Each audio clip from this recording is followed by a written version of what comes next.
To chair the session, may I please invite Dr. Rakesh, Associate Professor, Department of General Surgery, GMC Calicut. And may I also call upon Professor E.V. Gopi sir to co-chair. Gopi sir has been kind enough to chair many sessions for us in this conference. We are going to trouble you once again, sir. Professor Gopi sir and Dr. Rakesh to chair this session.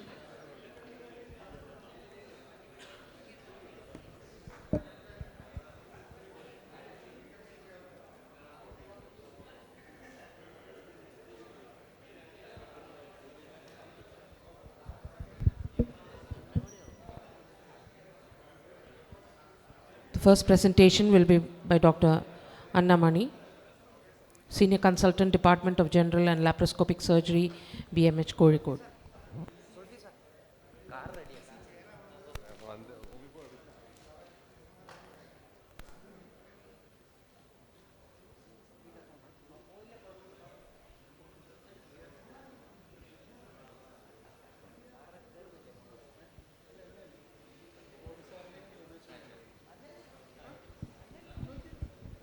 May I repeat once again? To chair the session, Professor E.V. Gopi and Dr. Rakesh. First present. May I also invite Dr. Ramlal.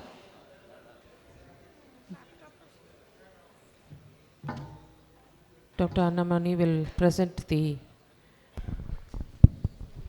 Yes, ma'am, over to you. Yes, good afternoon all. Dr. Anna doesn't need any introduction.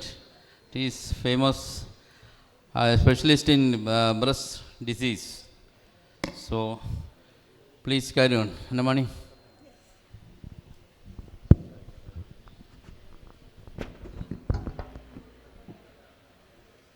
Respected chairpersons, senior faculty, colleagues and friends. Around 10 years ago, a 32-year-old lady came to me with a breast abscess. So when I assessed her, she had no diabetes mellitus. She was not lactating at that time. So I thought it would be a very simple problem to deal with. I drained the abscess, reassured them, and then it recurred. Again I drained it, again it recurred. When they first came, it was just the husband and wife who came to me.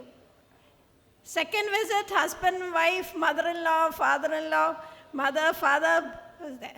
Third visit, it was a big load of angry relatives I had to talk to. Biopsy report was granulomatous lobular mastitis. So that was my rude introduction to this very difficult problem. So my topic for today, decoding granulomatous lobular mastitis and my insights into management. So what is this granulomatous lobular mastitis? It's a benign inflammatory disease, breast disease, affects mostly women of childbearing age with a history of breastfeeding. Literature mentions OC pill intake and smoking as risk factors, but not in my experience. Galactoria, with or without prolactinoma, definitely a risk factor. Some patients mention feeding only from one breast and the milk remains inspissated in the other breast, may come out as a risk factor. First described by Kessler and Wallach in 1972. Incidence reported is around 2.4 per 1 lakh. Higher prevalence among women of Asian, Hispanic, and Arabic origin. What are the theories behind this? One main theory is it's an inflammatory autoimmune response to epithelial damage. Another inflammatory reaction might occur in response to extravasated secretions from lobules. Some implicate Corynebacterium bacterium cropensity, a lipophilic gram-positive rod bacteria as it. Hyperprolactinemia and alpha-1 antitrypsin has also been blamed in many literature. What are the presenting symptoms? So sometimes it presents as a lump that very closely mimics carcinoma. You would really think it's a breast carcinoma. Or it presents as my patient as an abscess. And that abscess might be like a cold abscess with no fever, pain or anything. Or it might be with fever, leukocytosis and everything. Along with it, you have hyperemia, areolar or lipid retraction, fistula formation, ulceration. Good number of them will involve the retroareolar region. All my cases have been unilateral, though bilateral has been described. Ultrasound or mammogram. Ultrasound, it will be either like a mass, just like a malignancy, or it might be abscess. There will be multiple abscesses with tubular connections in between. Mammogram, you might find a focal asymmetric density. The one that clinches the diagnosis is biopsy. And most of the time, we use a core biopsy. FNAC, I wouldn't treat a patient based on FNAC, but you need a biopsy. If you are doing an IND or if there's already an open wound, it might be an incision biopsy, or you do a good core biopsy. And while doing core biopsy, you send a specimen for the histopathological examination, bacterial culture, AFB and MTB PCR. Some literature they have sent for fungal culture. And if refractory diseases, I've also done ANA profiling and serum prolactin. I always use all my breast core biopsies. I use a 14 gauge 10 centimeter core biopsy gun. Pathology basically is the lobulocentric inflammation, chronic granulomatous inflammation of the lobules. There's no necrosis, no caseation. And you will have multinucleate giant cells, epithelioid histiocytes, lymphocytes, and plasma cells. DDs, any granulomatous lesion, the DD of tuberculosis, sarcoidosis, vaginous granulomatosis is there. And as a lump, of course, the one fast common DD is malignancy, bacterial abscess. Sometimes a common mastitis, if it is not treated properly, can mimic a granulomatous mastitis. Histoplasmosis, actinomycosis, foreign body reaction, fat necrosis, IgG4 related mastitis. So what is the treatment? High dose steroids. In 1980, D. Heather-Thog first recommended high-dose corticosteroid therapy with prednisolone, 30 milligram per day for at least 2 months and then tapering it. Immunosuppressive agents, methotrexate and azathioprine. Methotrexate at a low dose of regimen of 7.5 to 25 milligram as a weekly dose. Azathioprine 25 to 50 or even up to 75 mg per day. And these have to be closely monitored for their adverse effects. The treatment that is exciting me now is intralesional triamcinolone. There's a very good article in the European Journal of Radiology and gives you a framework and guide of how to go about this intralesional triamcinolone.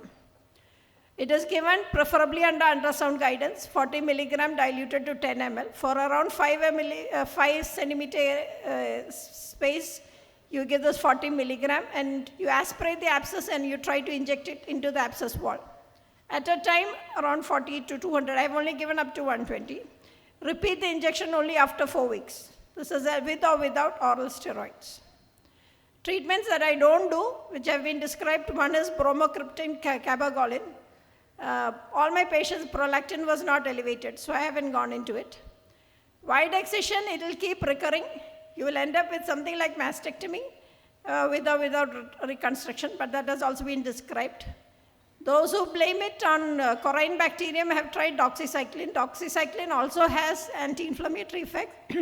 So some do treat with long-term doxycycline. I don't do any of these. Since I moved out to baby, my data so far, 17 cases I've treated. Median age 34, youngest 23, oldest 40. Presentation as either as breast lump or abscess. Abscess as 2 cases came with fever, leukocytosis, mimicking a regular abscess. Others were without fever or pain. Concomitant disease, 1 patient had diabetes mellitus on diet control. 2 had psychiatric illness, depression, schizophrenia, 1 hypothyroidism.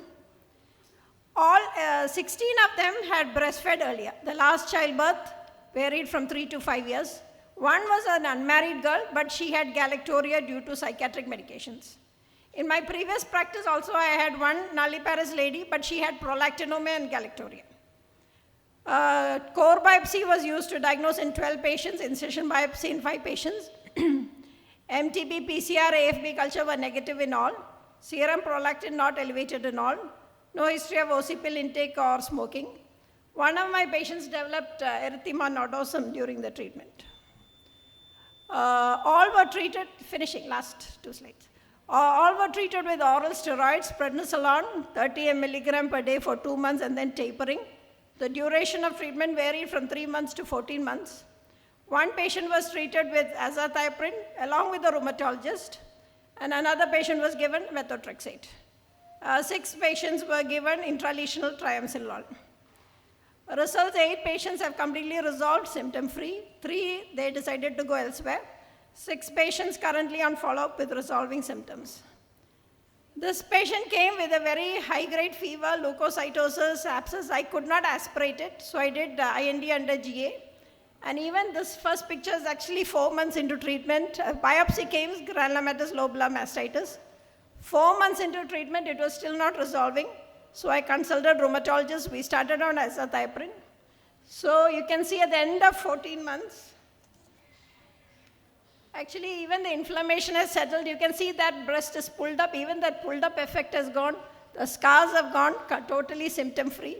But it took 14 months of treatment. This is a lady who came into 10 into 10 centimeter large lump, core biopsy done, inflammatory granulomatous lobular mastitis, treated with steroids for 11 months, completely resolved. Thank you, and a lot of acknowledgement. We need to manage this. You need a close cooperation with the radiology, pathology, microbiology, or rheumatology department. Thank you. Any queries? Thank you. Anna, for excellent presentation. We can't treat the case after wide excision. Wait and watchful. I don't excise, sir. I only do biopsy for diagnosis. I don't excise. Yeah. You excise, it recurs, and again, I've seen patients who have come after excision. It is, the breast is worse than our BCS or any other cancer treatment. I got 2 or 3 patients, wide excisions, and monthly evaluation. I have treated all without excisions. I go for without excision, just steroids, high dose steroids. But 2 patients I've had to start immunosuppressive, and one now I'm starting on intralesional triamcinolone. It is a very difficult problem for the surgeons or physicians how to treat and continue. Answer. Right, a good paper. Dr. Rajan also was telling about this. We had quite a number of cases of IgM, and initially many people were treating as tuberculosis. But now then, of late, we had started a steroid therapy, and the general concept has been that if it recurs, after complete regression, if it recurs, you excise the mass. Never mind, after your triamcinolone injection, if it recurs, what's your option? I might still, again, if it recurs after a considerable period of time, I will re-biopsy and make sure again it is. I might again still try steroids. No, if it is, you repeat triamcinolone injection. Yeah, means this, for it to regress, it will take time. I tell them in the beginning itself up to 1 year because... The problem with IgM that we face over the years is recurrence. That's the main issue.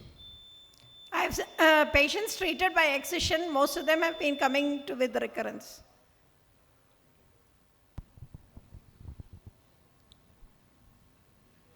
Thank you, sir. Discussion?